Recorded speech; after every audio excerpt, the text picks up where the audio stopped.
perkenalkan nama saya Yosi Purnamasari dengan NIM 2201071012 dari kelas 2A D3 Akuntansi dengan nomor urut absen 5. Di sini saya akan menjelaskan atau menyampaikan tentang operasional giro. Pembahasan yang pertama yaitu mengenai pengertian giro. Giro menurut Undang-Undang Perbankan Nomor 10 Tahun 1998 adalah simpanan atau dana pihak ketiga, di mana penarikannya dapat dilakukan setiap saat dengan menggunakan media yaitu cek, biljet giro, dan sarana perintah pembayaran lainnya. Dana yang dihimpun tersebut bagi bank adalah merupakan utang jangka pendek, sebab dana yang tersimpan tersebut dapat ditarik setiap saat sepanjang dananya mencukupi.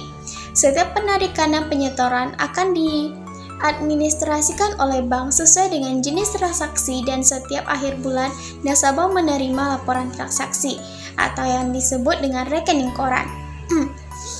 Pembahasan yang kedua yaitu adalah perbedaan antara cek dan biljet giro. Yaitu terdapat 5 perbedaan antara cek dan biljet giro. Yang pertama itu berdasarkan pencairan dana. Perbedaan cek dan biljet giro pertama terletak pada pencairan dananya. Cek dapat langsung diuangkan secara tunai di bank, sedangkan giro tidak boleh langsung dicairkan dalam bentuk tunai. Selain itu, pembayaran cek dilakukan pada saat penunjukan ceknya ke bank. Penerimaan langsung mendapatkan dana sesuai dengan nominal yang tertera. Berbeda dengan cek, pemindah bukuan pada giro hanya bisa dilakukan atas nama pemilik rekening, dan dana baru bisa dipindah bukukan apabila sudah mencapai tanggal efektif. Yang kedua yaitu berdasarkan biaya materai. Penarikan cek di bank akan dikenakan biaya materai sesuai ketentuan, sedangkan pihak penarik giro dibebaskan dari biaya materai. Yang ketiga yaitu berdasarkan uang tunai. Cek mempunyai fungsi sebagai surat perintah dari pemilik rekening kepada bank untuk membayar penggunaan uang tunai secara individu yang tertera pada cek tersebut.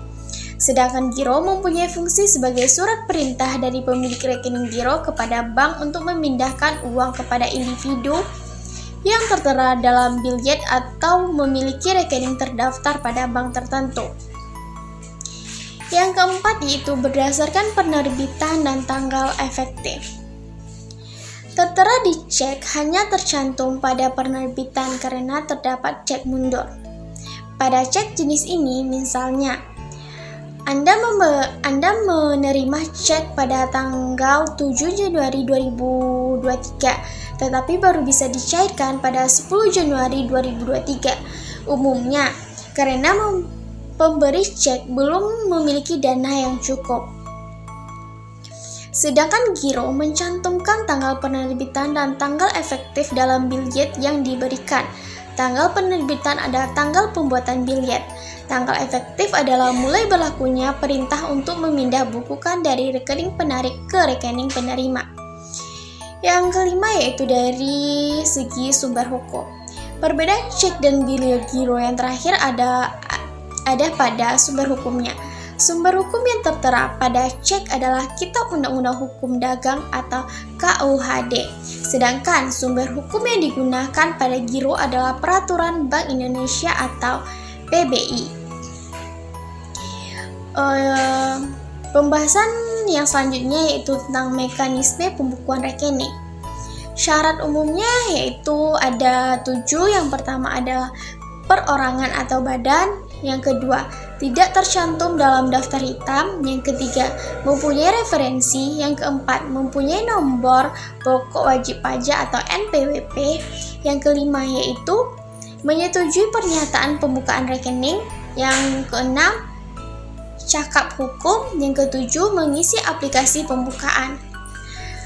Juga ada syarat khususnya yaitu ada bagi perorangan ataupun badan usaha. Bagi perseorangan yang pertama, setoran pertama minimal 500.000. Yang kedua, menyerahkan fotokopi KTP atau SIM ataupun paspor. Yang ketiga, yaitu saldo minimum adalah 250. Sedangkan bagi badan usaha yaitu yang pertama, setoran pertama minimal 1 juta. Yang kedua, menyerahkan fotokopi akta pendirian perusahaan atau anggaran dasar. Yang ketiga yaitu saldo minimum yaitu 500.000. Ketentuannya, yang pertama adalah legalitas, yaitu setiap calon kiran yang mengajukan pembukuan rekening koran wajib memenuhi persyaratan yang telah ditentukan. Yang kedua, yaitu perjanjian pembukaan rekening. Apabila calon kiran telah disetujui bank untuk membuka rekening, maka calon kiran harus menyetujui penjanian pembukaan rekening. Yang ketiga yaitu buku cek atau biliet. Buku cek dan biliet giro adalah media untuk penarikan rekening giro. Yang keempat itulah jasa dan giro, adalah imbalan yang diberikan oleh bank kepada kiran atau dana yang disimpan di bank. Perhitungan jasa giro mempergunakan persentase yang telah ditetapkan oleh bank.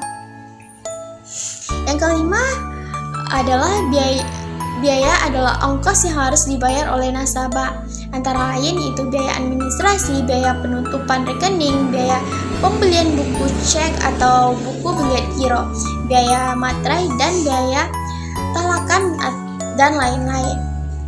Pembahasan yang ketiga adalah yaitu mengenai penyetoran. Penyetoran ini dapat dilakukan dengan cara penyetoran secara tunai.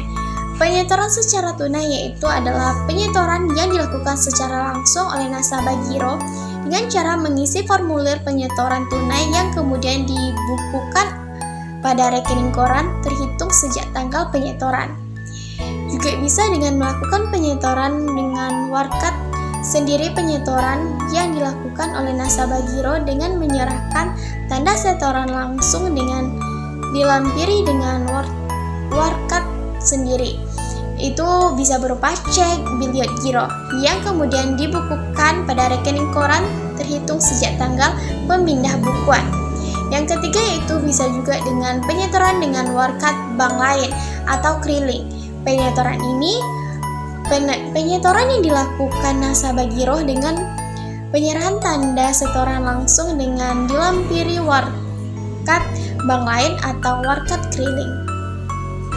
Pembahasan yang kelima yaitu tentang penarikan.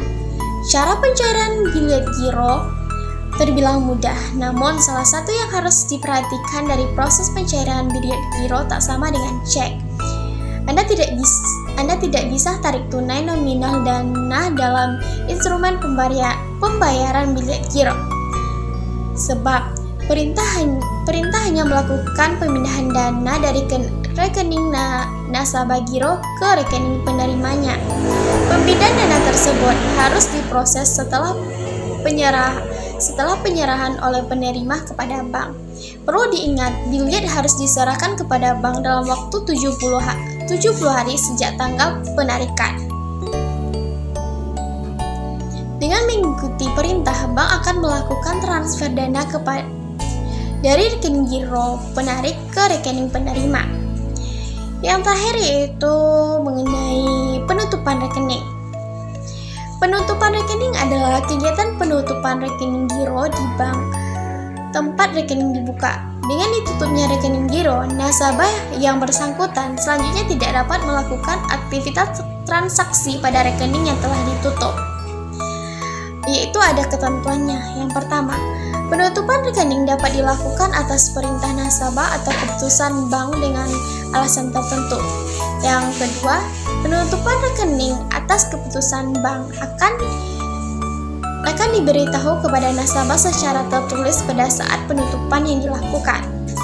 Yang ketiga, yaitu sejak saat penutupan rekening, nasabah tidak dapat melakukan aktivitas transaksi pada rekening yang telah ditutup. Yang keempat yaitu seluruh sisa buku atau biliet giro yang belum digunakan oleh nasabah harus dikembalikan kepada bank. Bank akan menutup secara otomatis apabila giran melakukan penarikan cek atau biliet giro kosong sebanyak 3 kali berturut-turut dalam kurun waktu 6 bulan. Itulah materi yang dapat saya sampaikan mengenai operasional giro.